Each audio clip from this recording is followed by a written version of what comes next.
ఆదికేశవ అయితే అక్కడ అలా కూర్చుంటాడు. ఇక పాపని అక్కడ ఉన్న మంచం మీద వేసి ఆదికేశవ అలా కూర్చొని చాలా బాధపడుతూ ఉంటాడు. రమ్య నన్ను ఎందుకు ఇంతలా అపార్థం చేసుకుందని చెప్పి అనుకుంటూ ఉంటాడు. ఇక పాప అయితే మంచం మీద పడుకొని ఏడుస్తూ ఉంటుంది. ఆదికేశవ అలా కూర్చొని కునుకు వేస్తాడు.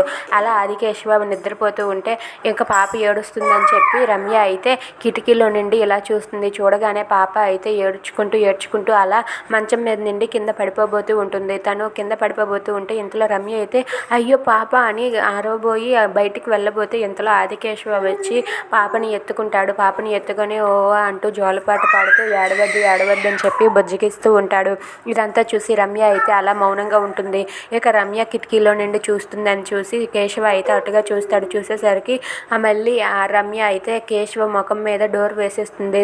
ఇక తలుపు వేయటంతో కేశవ అయితే చాలా బాధపడతాడు. ఇంతలో అక్కడికి కేశవ వాళ్ళ పిన్ని వచ్చి ఇలా అంటూ ఉంటుంది, ఏంట్రా ఇది, నువ్వు చేస్తున్న పని ఏం బాగోలేదురా, అయినా ఆ అమ్మాయికి నీకు ఎలాంటి సంబంధం లేకపోతే నువ్వు ఆ అమ్మాయికి అంత్యక్రియలు ఎందుకు జరిపించావని ఈ ఊర్లో వాళ్ళు అందరూ అనుకుంటున్నారా?